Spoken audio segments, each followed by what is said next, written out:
Bonjour, Winnacunnet. Welcome back to another episode. Comment ça va, Catherine? I didn't know you speak French. Oui, but that's about all I remember after taking it for 4 years before dropping. Well, that's still pretty cool. It's hard to speak another language. That's nothing. You know Emmanuel? Yeah, what about him? He can fluently speak 3 languages. No way, I had no idea. Maggie and Alyssa just did a story on it so you can learn more. Swag.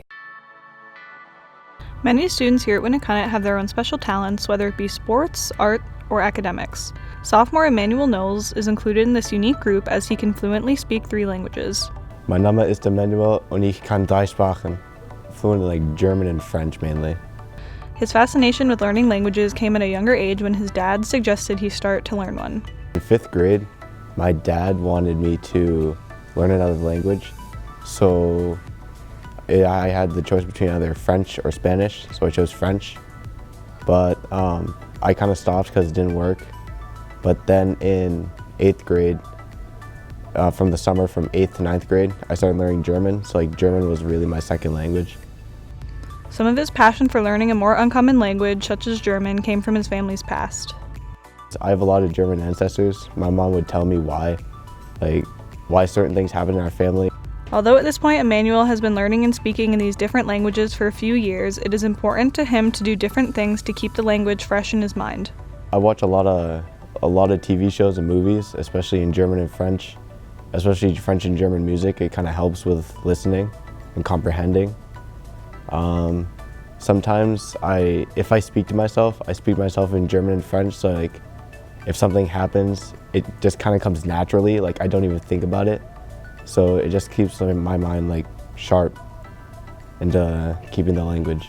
Emmanuel's desire to learn more languages has not stopped as he has come to high school, and his work environment has influenced him to learn something new.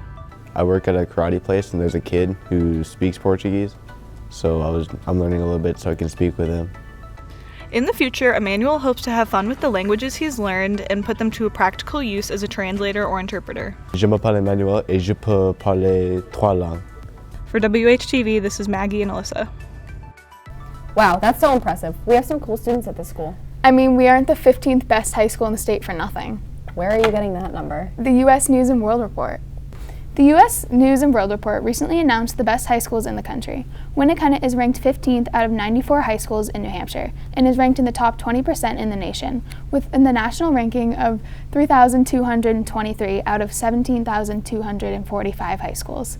More information can be found at usnews.com. Oh, and Exeter is ranked 3 below us at 18th. Well, that's because we have boys volleyball and they don't. I feel as though they rank each school way more than whether or not they have boys volleyball. But it was definitely a big factor. Maybe. I wonder how our team is doing so far this season. Well, lucky for you, Maddie and I just did a story on this team's 2nd season. Well, why don't you just serve it up, Catherine? For the 2nd year, boys volleyball continues to be a popular sport. With 12 members on the team, they practice multiple days per week and have 16 games throughout their season. Going up against well-established teams, the Winnacunnet volleyball team went 3-13 last year and is currently 1-3. Senior captains Ben Allen, Jack Shockey, and Brendan Anderson have a positive outlook on the rest of the season as they reflect on last year's successes and the team's performance so far. We're having fun. We're hoping to improve on what we started last year, so yeah. Well, this guy right here told me last year there was going to be a volleyball team, so I decided to join, and everyone else of our friend group joined, and it was a pretty good first year for us.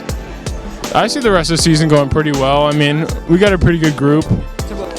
I'm definitely excited to see how the season plays out. I think that we can make the playoffs, so I'm excited to see how we do this year. Yep, playoffs the goal. See us in the offs. Yeah.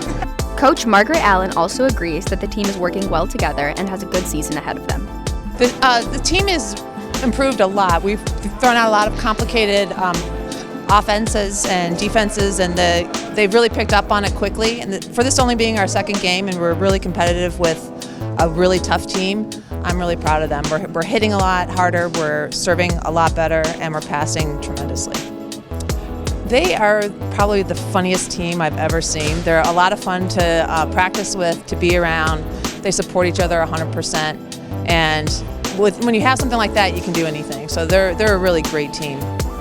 I think we're going to continue to improve, and I think we're going to surprise a lot of teams that have a preconceived notion that a second-year team can't beat them, and I think even though we don't have a lot of experience, they're really quick learners, and I've been really surprised, really happily surprised, at how many of them have picked up on the sport so quickly and really are making great decisions on the court.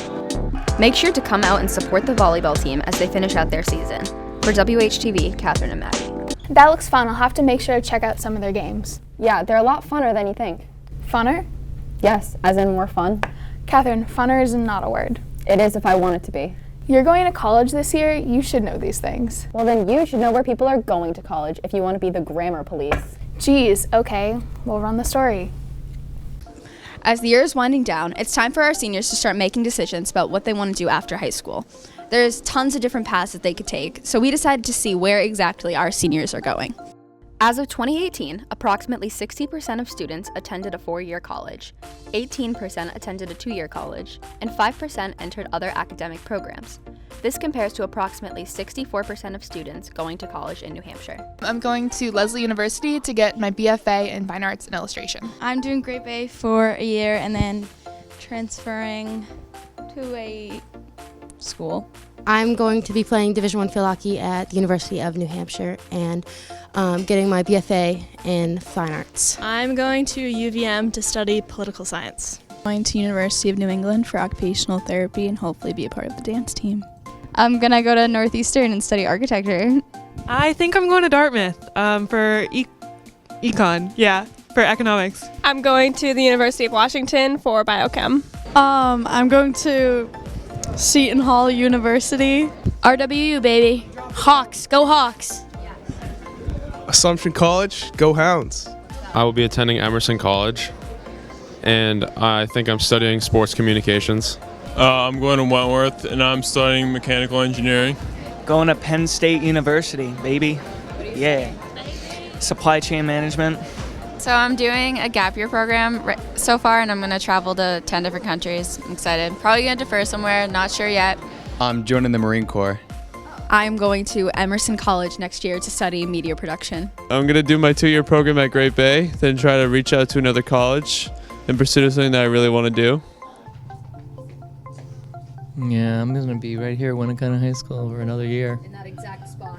Exactly. I doubt you even move. For those underclassmen who are still not sure of what they may want to do in the future, hopefully this gave you some ideas. For WHTV, Maddie and Catherine. Pretty impressive senior class, wouldn't you say? Definitely. Aren't there some juniors graduating with you guys this year? Yeah, I know Seth is, and he also just got an award from the state. For what?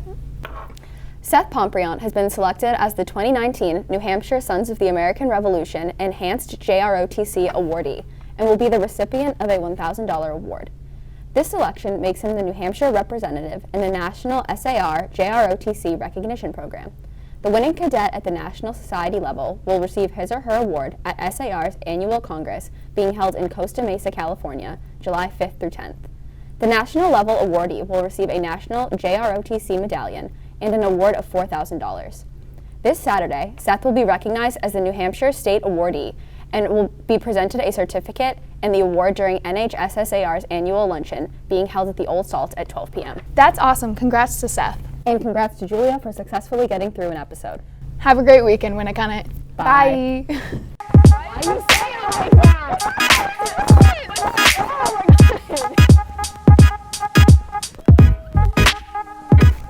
She's flattering herself. 8th grade, 9th grade, 10th grade. Jeez, hate on Alyssa some more. No, it's not her fault. I was just like trying to read it Pounding faster. through that. Pretty impressive senior class, wouldn't you say?